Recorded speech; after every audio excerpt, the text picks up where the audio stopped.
আসসালামু আলাইকুম। আপনার মোবাইলে যদি কোনো কল আসে, এই কলগুলোর মধ্যে ২ টা নাম্বার থেকে যদি কল আসে, যদি আপনি রিসিভ করেন, তাহলে কিন্তু আপনার মোবাইলের যাবতীয় তথ্য একটা হ্যাকার চক্র নিয়ে নেবে। আপনি টের পাবেন না। বিভিন্ন ধরনের কল আসে। অনেকের মোবাইলে বিভিন্ন ধরনের কল আসে। সারাদিনে বিভিন্ন অনেকে ব্যবসা করেন, অনেকে চাকরি করেন, অনেকে অনেক ধরনের ফোন আসতেই পারে। কিন্তু ২ টা নাম্বার থেকে যদি ফোন আসে, এই ফোন দুটি রিসিভ করুন। যদি রিসিভ করেন, সেক্ষেত্রে আপনার মোবাইলে যে কত দিয়ে লক করছেন, ৪ সংখ্যা বা ৬ সংখ্যা দিয়ে লক করছেন, সেটার লকটা তারা জেনে যাবে। ইভেন আপনার মোবাইলে যদি প্যাটার্ন লক থাকে, সেটাও তারা জেনে যাবে। কত দিয়ে প্যাটার্ন, কি প্যাটার্ন করেছেন, সেটাও তারা জেনে যাবে। পাশাপাশি আপনার মোবাইলে যদি বিকাশ অ্যাকাউন্ট করা থাকে, সেটাও তারা জেনে যাবে।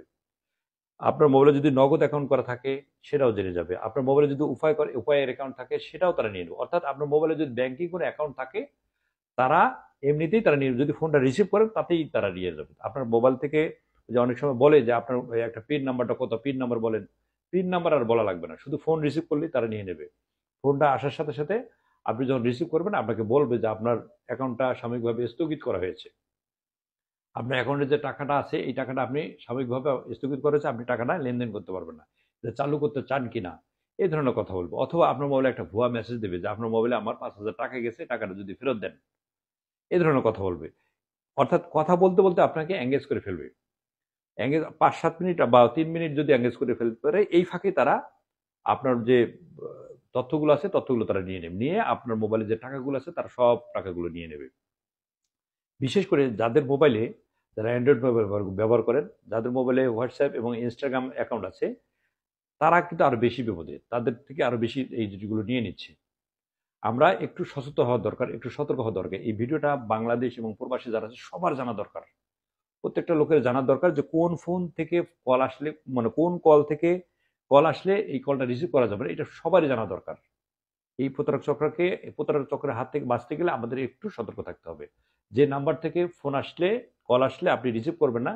এবং ফোনটা আপনার হাতে ছিল না, ফোনটা কোনো কারণে আপনি রেখে এক জায়গায় গেছেন, এসে দেখেন একটা ওই নাম্বার থেকে কল আসছে, ওই ফোনটা আর ব্যাক করবেন না, ওই কলটা আর ব্যাক করবেন না। ব্যাক করলে কিন্তু আপনি ধরা খেয়ে যাবেন।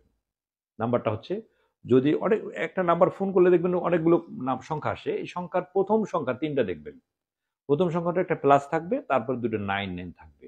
এই ধরনের, তারপরে আরো অনেক সংখ্যা আছে। এই নাম্বার থেকে যদি কল আসে আপনার মোবাইলে, আপনি দেখেন, দেখে রিসিভ করবেন না। এই ধরনের রিসিভ করলে আপনি বিপদে।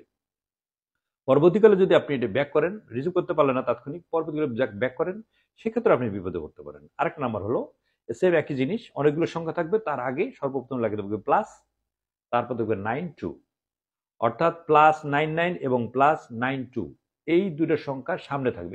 এই দুটো সংখ্যা প্লাসের পরে এই সংখ্যা দুটো 99 এবং 92 যদি থাকে, এই ধরনের নাম্বার থেকে যদি ফোন আসে, কখনোই এই কলটা আপনি রিসিভ করবেন না। যদি রিসিভ করেন, সেক্ষেত্রে যে বললাম, আপনার মোবাইলের যাবতীয় তথ্য তারা নিমেষের মধ্যে নিয়ে নেবে। আপনাকে ফিড নাম্বার দেওয়া লাগবে না। আপনার বলবে না এই যোগ করেন, সেই যোগ করেন, কোনো কথা বলা লাগবে না। শুধুমাত্র মোবাইলে কথা বললে, এই কথা বলার ফাঁকে ফাঁকে তারা এটা নিয়ে নেবে।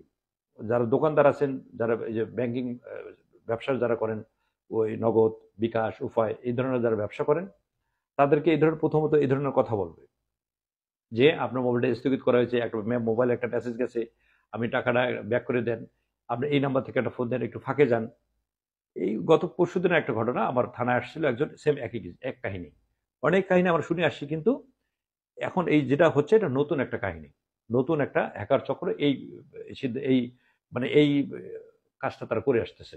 নতুন একটা হ্যাকার চক্র এই কাজটা করে আসতেছে, যে এই আপনার পিন নাম্বার দেওয়া লাগবে না, শুধুমাত্র ফোনে কথা বললেই হবে, অথবা তার ফোনটা রিসিভ করলেই হবে, অথবা পরে যদি আপনি ডায়াল করেন, সেক্ষেত্রে আপনার সমস্যা হবে।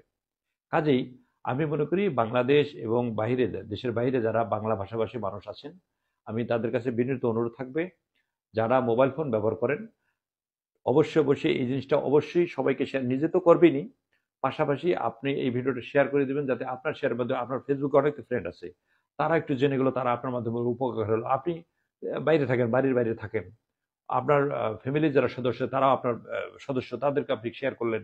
যদি মোবাইল না থাকে, কারো কাছে যদি শুনে থাকেন, এই গল্পটা যদি কারো কাছে শুনেন, সেটাও একটু চায়ের দোকানে একটু আলোচনা করলেন। একটু বন্ধুদের সাথে আড্ডা করতেছেন, এই গল্পটা তাদের সাথে শেয়ার করবেন। সহজ একটা জিনিস, সহজ একটা কথা, এই কথাটা জাস্ট একটু শেয়ার করবেন, তাহলে আপনার শেয়ারের মাধ্যমে সেটা মোবাইলেও শেয়ার করতে পারেন, মুখেও শেয়ার করতে পারেন। তাহলে হবে কি, আপনার এই শেয়ার মাধ্যমে, মুখের কথার মাধ্যমে অথবা মোবাইলে শেয়ারের মাধ্যমে তার একটু উপকার হবে।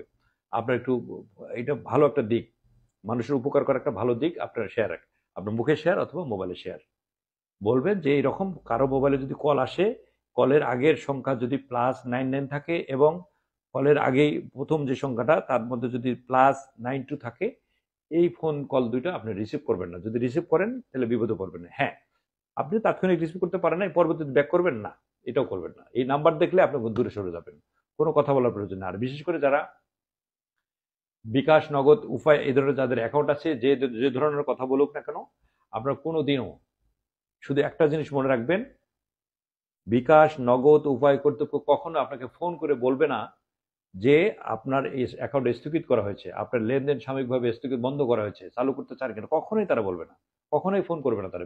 এই কর্তৃপক্ষ, এটা আপনারা জানেন, শোনেন, তারপরে এই ভুলগুলো করে থাকেন। এই ভিডিও যদি মাথায় রাখেন, আপনি ভিডিওর কথাগুলো যদি বুঝে থাকেন, যদি মনে পড়ে এই ধরনের ফোন আসার সাথে যদি মনে পড়ে আমার কথাটা, আমার মনে হয় আপনি এখানে থেমে যাওয়া উচিত। প্রচুর শেয়ার করা দরকার, প্রচুর জানাজানি করা দরকার। নতুন এই হ্যাকার চক্রের হাত থেকে আমাদেরকে বাঁচার জন্য একটু সতর্ক থাকা দরকার, একটু সচেতন হওয়া দরকার। আমি যদি একটু সতর্ক থাকি, একটু সচেতন থাকি, নিরাপদ থাকতে পারবো।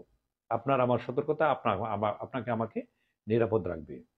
যে যেখানে আছেন ভালো থাকবেন, সুস্থ থাকবেন, নিরাপদে পথ চলবেন। আসসালামু আলাইকুম।